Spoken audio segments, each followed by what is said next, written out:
Netflix, Spotify, Facebook ads, Google ads, lahat ginagamit natin digitally. Pero ngayon, mas pinag-uusapan ang VAT on digital services. Ano ba talaga ang cover dito? At paano maapektuhan ng mga businesses at syempre tayong mga consumer. Pag-uusapan natin ito together with BIR.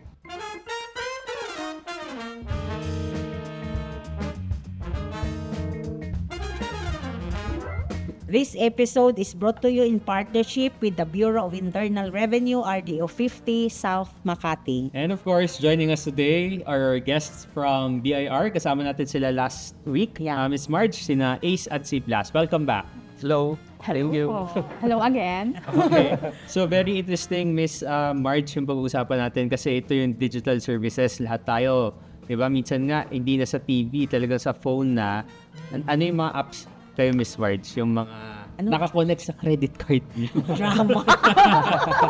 Ano ang dami? Diyos Daming ko. apps, di ba? Yun na, nabanggit nyo kanina, may Netflix, Oo. HBO, may Prime, iba pa. Ayan, ayan, Facebook ads ang dami. Facebook ads para sa mga small businesses natin. Sa mga business, di ba? Talagang kinoconnect nila yan dyan. So I guess, Miss Marge, yung magandang unahin natin pag-usapan. In simple terms siguro, Ace and Blast, no? So, ano ba itong VAT sa digital services in simple terms? Yung VAT dito sa digital service na ano natin, ito yung mga ini-impose natin na mga, siyempre yung VAT na ini-impose natin sa mga services na through online. So, ito yung mga kagaya ng mga online search engine, mga online marketplace, yung mga online search engine, ito yung mga kagaya ng mga Google, Yahoo. Tapos yung mga online marketplace or e-marketplace, ito yung mga Lazada, mga Shopee, ganyan. Tapos cloud service, ito yung mga paggamit ng Google Drive, ganyan. Tapos yung mga online media and advertising, ito naman yung pag-subscribe natin sa Netflix, ganyan. Facebook ads, ganyan. Tapos yung mga online platform, ito yung mga general na ng paggamit natin ng mga electronic networks. And then also, digital goods, ito yung mga paggamit natin yung mga mobile apps, e-books, ito yung mga downloadable na musics, and other software subscriptions. Ito po yun. So, possible ba na tumaas ang subscription dahil dito sa VAT na ini-impose? Actually, hindi naman kasi hindi naman siya bago eh. Actually, nag-i-impose na talaga tayo ng VAT. So, sa under Section 105, yung mga purchase natin ng services from the non-resident, meron doon rule of regularity, meron ng VAT na ini-impose sa mga services na yun. So, ito, parang dinagdagan lang. Ang coverage. Para lang ma-classify ba? Kumbaga, kung ano yung mga services na yun. So, ito naka-focus siya sa digital services. Parang dinefine lang kasi parang, di ba lahat ng goods and services natin locally. So yung mga local businesses natin na nagre-render ng service, may VAT sila. Yeah. And etong mga to, yung digital services, kinukonsume natin siya dito. Kaya lang, so for the longest time, na kinukonsume siya dito, pero hindi na i-impose ng VAT. That's why, nagkaroon tayo ng regulation nito para masakop sila. And, alam mo yun, ma-even out yung application ma-even out yung application ng batas na kung ano yung kinukonsume dito na services, mapapatawan din sila ng VAT. The same way na pinapatawan natin ng VAT yung mga local service providers natin. So I guess magandang i-underscore yun, Miss Marge, no? Kasi common reaction naman ng mga tao na kapag may dagdag na bayarin, syempre reklamo. Pero maganda yung sinabi ni Blas, no, na syempre business yung ginagawa nila dito. So dapat nababat din sila. Kasi naman pwedeng kumikita lang sila ng pagkalaki-laki kasi ilang milyong tao yung may gamit, for example, ng Netflix or whatever, diba? Spotify. Tapos hindi sila sisingilin. So important na magbayad sila. I guess yung magandang question dito, Miss Marge, tayo bilang consumers, nagbabayad tayo eh. Minsan nga, hindi na natin napapansin. Ay, nabawasan ako. Kailangan ba ng OR nito from their end? Yung VAT on digital services natin, in-outline doon sa regulations, yung dalawang type ng transaction. So kasi itong mga digital service providers natin, lalo na yung mga galing abroad, Dalawa yung transaction usually na ginagawa nila dito sa atin. Transaction with businesses and transaction to customers. Consumers na non-business. So parang tayo, non-business consumer tayo, nag-subscribe ako sa Spotify, nag-subscribe ako sa Netflix, nagbayad ako ng mga drama na online. So B2C na category. So B2C na category, hindi tayo yung mag-file, hindi tayo magre-remit nung VAT na applicable doon sa kinonsume natin na digital services. Yung pinagkaiba doon sa B2B na sinasabi, which is business to business transaction, yung transaction yung digital service provider with local businesses. Yung local businesses kasi na yun, regularly, nagpo-file na talaga sila ng taxes. So, kunyari ako, business owner, meron akong business, nagpa-file talaga ako ng tax returns ko. May VAT ako na fina-file, may VAT withholding ako na fina-file, and other taxes. So, and then nag-avail ako ng digital service provider na non-resident. Ako magpa-file ako ng withholding para dun sa VAT na due doon sa transaction, dun sa service na in-avail ko. Ayun. So, pag hindi ka business, hindi mo wala sa yung required. Hindi mo kailangang mag-file ng return na may ipaprocess ka na returns na ipapile mo. Pero kung business consumer ka, meron kang responsibility to file at mag-remit ng VAT related dun sa consumption mo para dun sa mga VAT on the digital services na ina-avail. Sa B2B. Opo, yung sa B2B. Dagdag ko din dun sa tanong ni Sir, no, kailangan ba ng OR si non-resident digital service provider? Actually, kailangan talaga ng OR. Pero ang sabi dun sa RR 3-2025 natin, si digital service provider, hindi niya non-resident to hindi niya kailangang secure ng registered na OR as long as na yung OR na ini-issue niya is nandun yung mga nilalaman lang na required, kagaya ng mga date of transaction, yung TIN ng buyer, yung details ng transaction, yung amount, ganyan. So explicit naman to yung RR natin. So yung OR, since 'di ba non-resident yung nag-i-issue, kailangan din na in English language siya. Or kung may kung nakalagay sa another language, dapat naka-translate. Okay. Bali, ang OR na yan na secured from the originating Non-resident digital service country provider. niya. Pwede naman yung Hindi naman siya kailangan na dito sa registered atin. dito. And usually sa email mo matatanggap. Yes. Oo. Okay. So, sige, Miss Marcio, kunwari from the end of a business, tapos may gusto silang i-run na ads sa Facebook or sa Google. So, siguro overall, ano yung magiging impact nito? Kasi it's not new, di ba? Nangyayari talaga yan. So, ano yung impact nito sa business operations ng isang small business kapag nag-run sila ng ads at Google Ads? Siguro, natin siguro sa mga freelancers, mga ganyan. Kung registered naman sila sa BIR, ang gawin nila sa mga digital service provider na mga non-resident sabihin nila doon na BIR registered sila, papakita nila na BAS registered sila, para hindi, kasi kapag hindi nila sinabi yon, since sinasabi na mag-register tong si non-resident, idadagdag kasi yun sa gross selling, doon sa agreement nila, yung 12% VAT. Pagka hindi niya kasi sinabi yon, ang mag-remit ng VAT is si non-resident digital service provider. Pero kapag sinabi niya na VAT registered siya doon sa kontakta si service provider, siya mismo yung mag-withhold. Ganun lang naman. Pero doon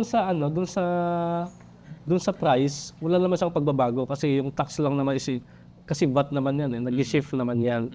So, pwede naman niyang i-claim kung VAT registered siya, pwede niyang i-claim as input tax dun sa VAT return niya. Yun pwede siya i-consider as expense ng business.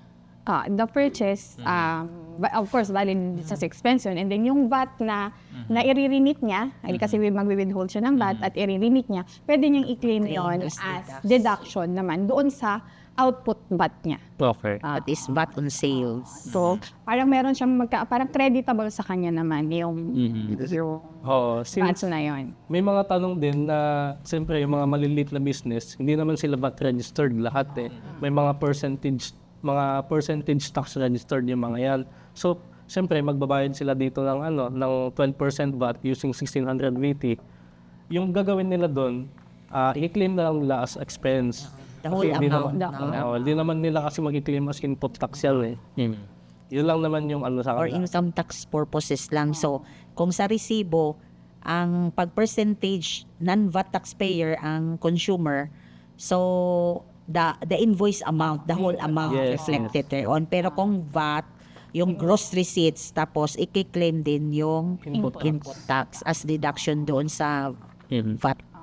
So, ang support doon, yung final na 1600 VT ng buyer dito sa Pilipinas, tsaka siyempre yung OR na in-issue, or kahit anong resibo, yung basta yung resibo na in-issue ni non-resident digital service provider na in accordance with the RR 3-2025 na sinabi ng mga details. So ngayon siguro Miss Marge, para mas maunawaan ng viewers natin yung ecosystem basically, paano kino-collect yung VAT dito sa mga digital platforms? Ano yung proseso ng BIR dyan para pumasok sa coffers natin? Okay. Yun nga, dalawa siya. Dinifferentiate nung regulation yung dalawang transaction with business and transaction with customers. Kasi yung diniscuss na ni Is kanina, yung transaction with businesses is si business mismo, business consumer. Kunyari, nag-avail ako ng digital services, ang sales price niya is 100. So, papatungan siya ng 12% na VAT. So, bali 112 siya supposedly. Instead na ibabayad ko yung buong 112 papunta kay digital service provider, ang ibabayad ko sa kanya is 100. The 12% VAT, i-remit ko na diretso kay BIR. Oo. So, magpa-file ako ng 1600 VT. 1600 BP, i-remit ko na siya kay BIR. So, si digital service provider, bibigyan ko ng copy nung final ko. Yeah. And then, pagdating naman sa end, digital service provider, kailangan niya kasing i-declare. Magbigay ka din parang withholding tax certificate. Yes. Kailangan niyang i-declare magkano yung total sales niya dito. So, kino-cover nun yung transaction niya with business consumers saka yung B2C. B2C, yung mga non-business na consumers niya. So, i-declare niya yon monthly. Actually, pwedeng monthly, pwede ding mag-opt ng quarterly. Quarterly. So, basta, pag nag-file siya, meron kami print na sample. Ito kasi yung form naman na fina-file ni digital service provider. So, kailangan niyang Foreign yan. Foreign yung foreign digital service provider. So, ito yung ipa-file niya. Dito kailangan niyang i-declare kung magkano yung total sales niya, covering both avenues, yung B2C and B2B. And then, para ma-compute kung magkano yung babayaran niya, kasi ibabawas na doon yung portion na winidholdan ni business consumer.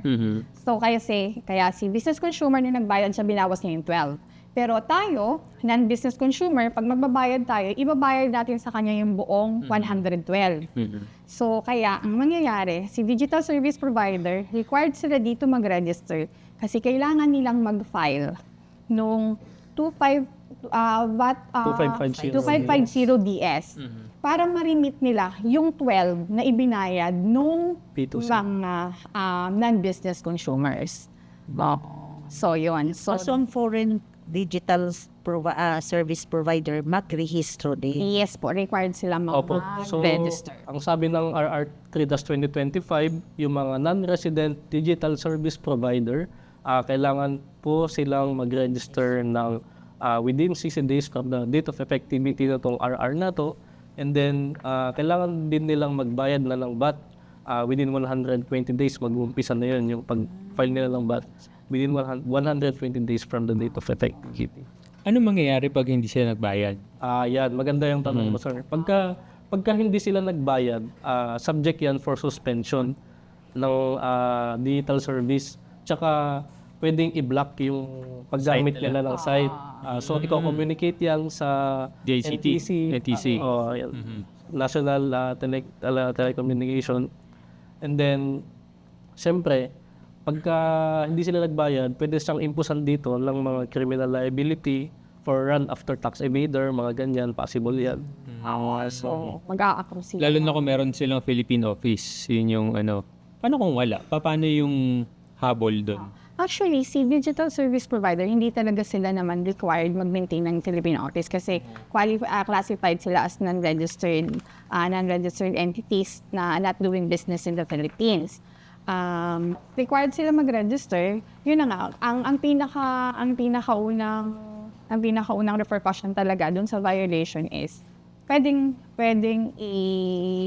i-cut off yung access nila sa market natin. Okay. Unang-una. And then, of course, ano nga ba yung avenues natin para makolektahan? Kasi mag-a-accrue ng liabilities definitely. Yung mga service provider na yun na hindi magpapayad.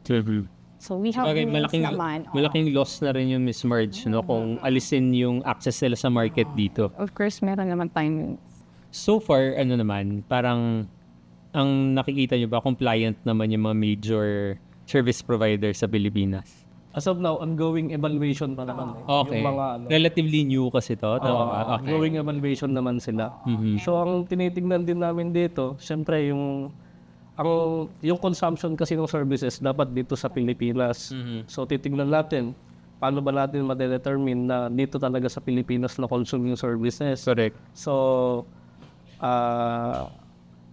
pwede nating tingnan kung ano yung ginamit na bank details. Pwede yan eh. So, kung ang may jurisdiction ng Pilipinas, yung bank na yun, siyempre, ang presumption natin, dito sa Pilipinas yung consumption, pwede din yung cellphone number na ginamit. Kung yung code din sa Philippine country, pwede yun.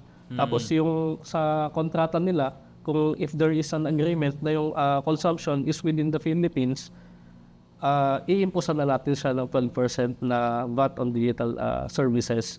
So, pero hindi naman siya absolute na kapag nakita mo na ganun, is mag-i-impose ka na agad ng VAT. Siyempre, bibigyan pa rin natin ng opportunity yung digital non-resident digital service provider na magbigay ng side nila. So, they have to, since this is a civil case, consider the civil case. So, yung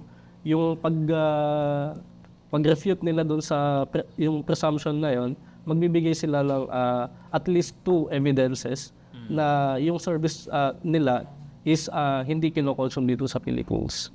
So yung kinokonsume sa Philippines, yun lang ang subject. Yes po. Yes, ma'am. And siguro dun din sa question ni Sir na yung parang how is the compliance? Siguro parang from our end kasi, I've been experience din, medyo out of reach kasi namin yung registration ng mga DSPs. So what we see from our end are yung nasa end, yung consumer lang, the business consumer side. Oo. So mostly naman the withholding, marami na yung malaki na rin Yes. yung remittance, yung withholding. ng VAT on the DSPs. As to the non-resident DSPs, yun yung Medyo, hindi kasi dito sa amin yung registration. So, we really cannot see pa as of now. Kaya pala pag pumunta kasi pang bansa, yung apps mo biglang hindi gagana. Kasi doon lang siya sa jurisdiction kung saan ka nag-register. Pwede ba yung may sense ba yun? Na kunwari Netflix, dito ka nag-register, tapos punta ka sa ibang bansa, hindi siya mag-take effect kasi hindi siya saklaw no scope? Hindi naman yan. Yung provision ng services actually, I believe, is different doon sa taxability. What we are Okay. talking about na yung dito, nakukonsume, yun yung covered ng application ng taxes natin. But then the availment of service naman, available naman sa cross-border. Okay. Oh, kasi naka-Netflix malak. Sang bansa yan, Miss? Diyan sa tabi-tabi. Tabi-tabi. So, Okay. Ayan. So, yan na. Para sa mga, kung may nakikinig ng mga service providers, yun yung lalo na sa mga users din, yun yung ecosystem basically kung saan, paano nakuha yung VAT, lalo na from the service providers. Okay. So, may mga common misconceptions din, di ba? Lagi natin pinag-usapan yung Miss Marge, lalo na kapag VAT yung pinag-uusapan. Ano ba yung Maling akala. maling akala o ay mga nakalap ninyong takot ng mga kababayan natin nung narinig nila na hala, iba-VAT na si Netflix, mga ganyan. Kasi nag-increase talaga siya for a bit, di ba? Yung subscription. Subscription, which is usually monthly, di ba? So, ano yung mga narinig niyo so far, paano niyo sila in-address? So far naman sa akin, ang medyo na yun nga, yung parang nagmahal. Nagmahal. Siguro kasi yung nature kasi ng, yun yung explain namin, na yung nature ng VAT, shifting kasi siya. Oo, shifting kasi siya. Hanggat hindi niya nararating yung end consumer, lumilipat-lipat yung application ng VAT. So, pag business ka, kahit naman magkaroon ng VAT doon, yung the same amount na pinatong as value-added tax na dumagdag doon sa babayaran mong services, makiklaim mo pa rin naman siya as credit. So, at the end of the day, Parang wala lang. hindi naman siya additional burden per se. Yun yung ina-explain namin. O kasi ang from the word value added tax. So it's a tax on the value added. Kung pareho lang naman ang profit na pinatong niya, di dapat walang increase. Baka yung increase dahil sa fuel. Gagamit ba ng fuel yung Pero yun nga, but the VAT itself, nagiging credit din siya ng mga business. nadideduct siya pa rin na ikaw nagbayad. So it's nagpay ka ng VAT on sales, so output tax. Pag ibebenta, pag ikaw ang buyer, ang pass on na VAT element doon sa VAT on sales, magiging VAT on purchases. So madideduct mo 'yon. So parang wala, ang effect lang talaga is ang nabayaran mo is yung pinatong mong kita lang. So the rest wala man kasi nadideduct man yun. Perfect. Okay. Ano pa ba yung mga narinig nating fears ng mga tao doon? O nga, anong mga dapat din maintindihan ng mga taxpayer natin. Kasi di ba kapag magsusubscribe ka, sa start pa lang, makikita mo na yung breakdown, di ba? Tama ba? Kita ba natin yung breakdown? Well, yung cost at least. Tapos pag minsan may kiklik ka dun, di ba? Tapos ano yung breakdown ng payment. So, from the very start pa lang, indicated na siya na may VAT. Na may VAT. Meron dapat yun. Kasi siyempre, dahil sa pagpasa ng batas na to, kailangan ma-breakdown din ni digital service provider yung charges niya, yung mismo service, and then the VAT component. Kasi since, di ba, ang misconception ng mga tao, ayan, pinasan na yung VAT on digital service provider, nagmamahal na yung subscription natin. Pero hindi, kasi yung kagaya ng diniscuss kanina, magneneto din ito kasi pwede mo siyang i-claim na input tax din pagka VAT registered ka. Pero pagka hindi ka VAT registered naman, pwede mo siyang i-claim as an expense. Ang ano dito, yung regulation din, yung regulation pertaining to this mga foreign digital services. Kasi parang feeling ko lang, personal pala ito. Kasi feeling ko parang may mga scam, something like that. Na feel ko kasi minsan hindi ka nagsusubscribe. One time transaction lang ang ginawa mo. Tapos may kasunod pa. Oo, Ay, dapat maging maingat yung mga ganyan kasi kung nag-one time ka lang, dapat i-unsubscribe mo. Lalo na kung nakakonect sa phone mo, di ba? Check mo, unsubscribe mo yun. Oo, kasi nag-automatic siya na nag-renew. Minsan kasi yung iba, 1 week lang, di ba? Kunwari manood ka ng mga vertical dramas, di ba? Dami nanonood yung mga yan. Mga 1 week lang, ubusin nila agad in 1 day. Pero kailangan nyo i-unsubscribe. Kasi kung i-unsubscribe, ipanoorin nyo na lahat. Mag-search na naman siya. Sulitin nyo. Manunood kasi ka. parang kulang din ng parang information, yung parang disclaimer. Kasi minsan hindi mo naintindihan na ba click ka kay gusto mo na kasi ang story. Napinitin ka kasi nung hook nung video, di ba? Mga 20 minutes yung una. Tapos, libre. alam na alam. Minsan kasi ang hirap hanapin kung saan yung unsubscribe. Yes. Basta po, at least sa iPhone, ang alam ko, nung ka sa settings, hindi sa subscription. Turo Hanapin mo active doon. ha. Sa unsubscribe. Kailangan subscribe na ako. Minsan ginagawa ko bayad, tapos pag nagbayad na unsubscribe Subscribe agad. agad. Kasi makakalimutan mo yan. Oh, totoo Para yan. wala nang susunod. Kasi, Siyempre, bawat piso mahalaga. Mahalaga. Tama. Magugulat ka lang pagising mo, nasingil ka na ng 300, mga ganyan. Okay, commercial break muna tayo, Miss Marge, kasi napapasarap na yung usapan natin tungkol sa mga vertical drop. Okay, so stay updated with your filing obligations. So, file early and stay compliant. Magandang araw po sa ating lahat. Ako po si RD Tony Ilagan ng Revenue Region Number 8A Makati. At nais ko pong ibahagi sa inyo ang aming patuloy na pagsisikap upang maisakatuparan ang ating layunin.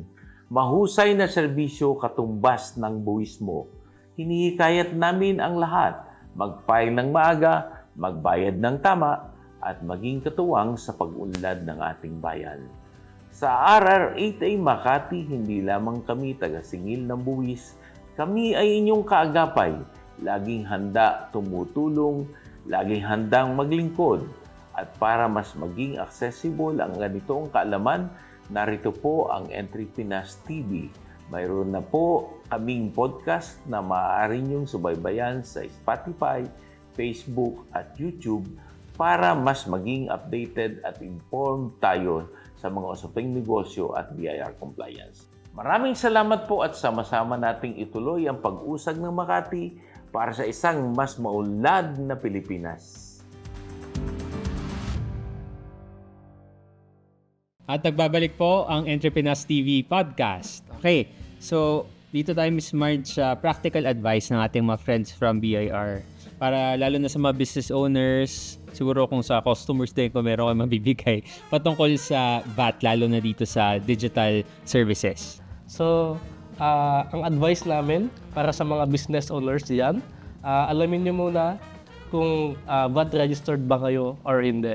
So, siyempre focus muna tayo sa mga services ng mga non-resident digital services na yan. Kailangan nyo sabihin sa mga digital service provider na VAT registered kayo.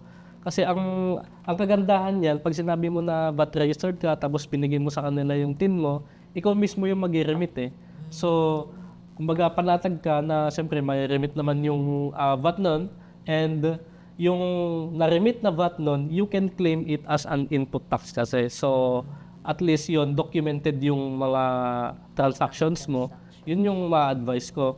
So, sa mga ano naman, mga end consumers, yung mga hindi VAT registered na mga consumer, i-keep lang nila yung receipt na galing sa digital service provider since ang mag-remit kasi nun yung mismong digital service provider, yung VAT, but you can claim it as an expense. So yung resibo, pa-keep lang po yun.